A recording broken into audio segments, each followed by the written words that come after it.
ce qui est irresponsable, c'est de faire porter le blâme sur les manifestants. Enfin, c'est quand même incroyable. C'est l'argument qui est répété par Benyamin Netanyahou, à savoir de chercher des boucs émissaires. Il avance une réforme qui aurait des conséquences désastreuses. D'abord sur les institutions du pays, mais en effet par ricochet sur l'économie du pays. Et lorsque des gens manifestent contre cette réforme, il dit regardez, c'est ce qui amène la dégradation de l'outlook sur la note d'Israël. Non. Nous avons le plaisir d'être en ligne avec Daniel Appelbaum. Daniel, bonjour, Boker Tov. Boker Tov. Merci d'être avec nous ce matin. Vous faites régulièrement, vous participez, on va dire, chaque semaine, ou quasiment, aux manifestations contre la réforme judiciaire. Vous avez participé hier pour la 15e semaine consécutive donc à ces manifestations. La première question que je voudrais vous poser, d'abord, on a du mal à chiffrer le nombre des participants. Je lisais ce matin dans la presse israélienne, selon le Yediot Aharonot, qu'il y avait 180 000 personnes à Tel Aviv, 400 000 au total, avec le symbole que ce chiffre de 400 000, qui ne vous a pas échappé, peut représenter. Puis de notre site d'information comme N12, on parle de 115 000. Est-ce qu'il y a une possibilité de chiffrer ce nombre de participants, vous qui êtes régulièrement sur place, boulevard Kaplan? Écoutez, non, parce que je ne peux malheureusement pas les compter un par un. Je peux simplement vous donner mon impression. Il y a toujours énormément de monde aux manifestations. Il y a moins de monde qu'au paroxysme de la crise, c'est-à-dire juste après le renvoi de Gallant par Benyamin Netanyahou. C'est difficile à chiffrer, mais il y avait encore énormément de monde aux manifestations, y compris hier et la semaine précédente. Ça veut dire qu'il y a peut-être des manifestants qui veulent, en ne venant pas, peut-être essayer de donner une chance au dialogue qui reprend aujourd'hui à la présidence du Conseil, à la présidence de l'État? C'est peut-être le cas. Il y a peut-être aussi une certaine lassitude chez un certain nombre de manifestants. Vous l'avez mentionné, c'est quand même la 15e semaine de manifestations consécutives. Mais à mon avis, c'est simplement que beaucoup de manifestants, en effet, veulent voir ce qui va venir des pourparlers. La raison pour laquelle, personnellement, je participe aux manifestations, et vous l'aurez compris, c'est parce que moi, je n'ai pas beaucoup d'espoir dans ces fameux pourparlers. Alors justement, par rapport à ces pourparlers, qu'est-ce qui pourrait satisfaire, on va dire, à l'actuelle opposition? Parce que je lis dans les journaux de ce matin que finalement, eh bien, l'opposition ne veut rien d'autre qu'une reddition totale de la part de la coalition et que personne ne s'arrêtera à moins que presque une démission du gouvernement. C'est vrai? Démission du gouvernement, non, mais retrait total de cette réforme, cette série de réformes judiciaires, ça oui, en effet, c'est une condition qui n'est pas négociable. Cette réforme n'a aucune place dans une démocratie. Elle signifierait la fin de la séparation des pouvoirs, et donc je ne vois pas exactement de quoi on peut discuter. On ne veut pas d'une demi-démocratie, on ne veut pas d'un contrôle partiel du politique sur le système judiciaire. Donc en effet, pour moi, ce qu'il faut, c'est un retrait total de cette réforme qui n'aurait jamais dû voir le jour. Alors, ça n'a échappé à personne, certainement pas aux manifestants hier, contre la réforme. L'agence de notation Moody's a baissé, on va dire, le pronostic de crédit de l'État d'Israël de positif à stable. C'est une sorte de carton jaune, on le disait, les éditorialistes sont assez d'accord là-dessus. Puis finalement, vous ne pensez pas que les manifestants, la protestation contre la réforme, eh bien, c'est tirer une balle dans le pied ou a tiré une balle dans le pied de l'État d'Israël en donnant le sentiment que finalement on était déjà dans une situation d'instabilité, de dictature, et que finalement aujourd'hui, alors que la réforme n'est pas votée, qu'est-ce qui va se passer si finalement il n'y a rien qui est voté? Finalement, est-ce que le seul impact, eh bien, ça aurait été de porter atteinte à l'économie, d'affaiblir le shekel? Est-ce que ce n'est pas quelque part un peu irresponsable de la part des opposants?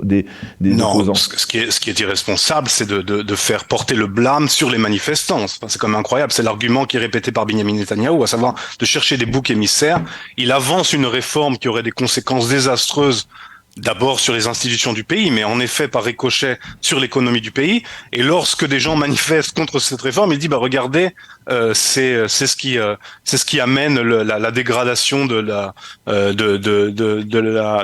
l'outlook sur la note d'Israël. Non, vous l'avez mentionné, c'est un carton jaune, mais c'est surtout le dernier d'une longue série de cartons jaunes.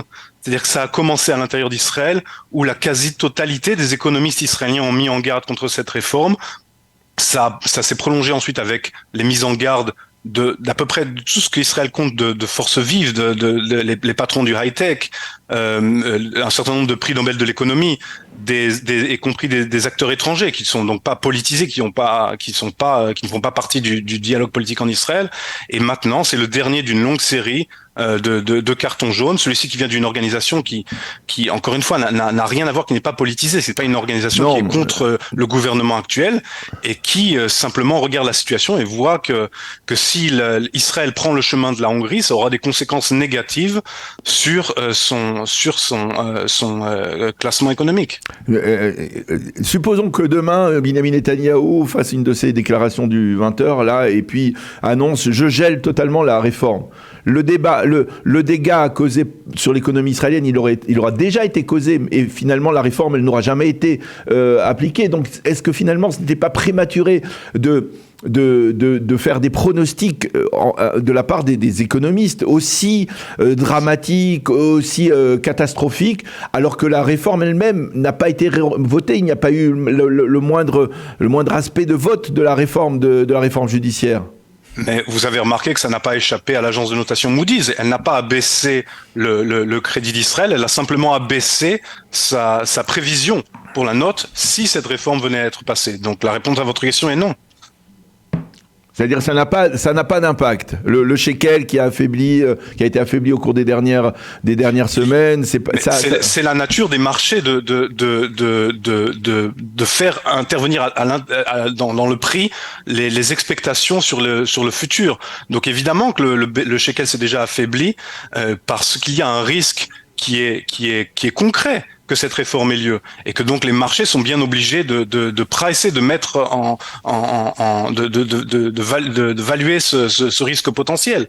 Mais si demain cette réforme était annulée comme je l'espère, eh bien on pourrait s'attendre à ce que le shekel retrace une partie des pertes qu'il a occasionnées ces dernières semaines. Est-ce qu'il y a des gens parmi les opposants à la réforme qui disent peut-être que l'on va trop loin, essayons de calmer les esprits pour éviter justement que la catastrophe économique qui est en train de se prévoir à l'horizon eh bien ne se concrétise? Est-ce qu'il y a des gens, on va dire des gens qui disent OK, il faut éviter une dictature, on va dire comme cela, mais il faut essayer de faire en sorte de ne pas aussi briser, on va dire, toutes les pôles de stabilité d'un État comme l'économie, comme la finance, comme les marchés boursiers?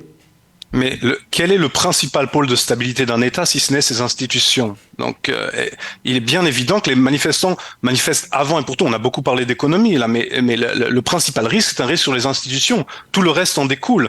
La raison pour laquelle l'économie israélienne serait menacée, c'est parce que personne ne veut investir dans un pays dans lequel il n'y a pas d'état de droit, dans lequel la justice n'est pas indépendante. Concrètement, Daniel, on le sait aujourd'hui, on n'est plus dans le même cas de figure qu'il y a 3 mois ou 2 mois ou même 1 mois. Même Yariv Levin l'a reconnu. S'il y a une modification dans la commission de nomination des juges, ce sera concernant 2 juges. Est-ce que tout cela vaut le coup? Le jeu en vaut la chandelle? C'est-à-dire parce que est-ce que véritablement la nouvelle proposition qui est en cours autour de la commission de nomination des juges, c'est véritablement, comme le présentent certains opposants, un risque de dictature dans l'État d'Israël? Oui, je pense que les réformes cosmétiques dont a parlé Yariv Levin, le fait de nommer uniquement 2 juges par mandat, n'est pas un changement de jeu. La réforme, contrairement à ce que vous affirmez, est bel et bien en vie. Elle a simplement été gelée uniquement pour la pause des vacances de Pâques. C'est quoi la réforme? Elle continue à faire courir un risque sur la démocratie israélienne. Il n'y a aucun retrait sensible qui a été annoncé. Et on parle toujours de changer le système de nomination des juges. On parle toujours de la clause dérogatoire, le Piskat Hitgabrut, qui permettrait à la Knesset d'invalider une décision de la Cour suprême à majorité simple. Donc le risque est toujours là et bien là. C'est quoi la réforme à part la commission, à part la Pisgat Hitgabrut? Parce que j'essaye de voir véritablement quel impact sur l'État d'Israël cela pourrait-il avoir. Mais l'impact, je viens de vous le dire, c'est que le système judiciaire ne serait plus indépendant. quelle est la signification du Pisgat et de Gabro, de la clause dérogatoire? C'est que le politique, la coalition, n'importe quelle coalition, peut invalider n'importe quelle décision de la Cour suprême. Et c'est pas un risque qui est simplement théorique, c'est un risque qui est bien concret. Si vous écoutez, par exemple, les interviews de quelqu'un comme Goldknopf ou Gaffney ou Derry, ils vous disent le jour où cette loi est passée, immédiatement après, nous faisons voter, par exemple, l'exemption de service militaire pour les Haredim. Nous faisons graver ça dans le marbre des lois. Donc c'est pas quelque chose qui est théorique. C'est un risque qui est absolument concret. Où ça va, la protestation? Est-ce qu'il y a, vous pensez que ça doit continuer comme cela chaque samedi soir, des dizaines de milliers de manifestants un peu partout à travers le pays? Ça doit continuer de la sorte, ou alors finalement il y a peut-être moyen de trouver d'autres moyens d'expression pour protester contre cette réforme? À mon avis, non seulement ça doit continuer, mais ça doit s'intensifier. Vous savez, il y a beaucoup de gens qui ont un certain cynisme vis-à-vis des manifestations, qui pensent que ça ne sert à rien. Ils ont été élus, ils pourront faire ce qu'ils veulent. C'est ce que l'on disait au début des manifestations. Mais 1,5 million de personnes dans les rues ont forcé le gouvernement à geler cette réforme pour l'instant, pour un mois, ce qui est pas une grande victoire, mais qui est un début. Donc ces réformes doivent se poursuivre, elles doivent s'intensifier.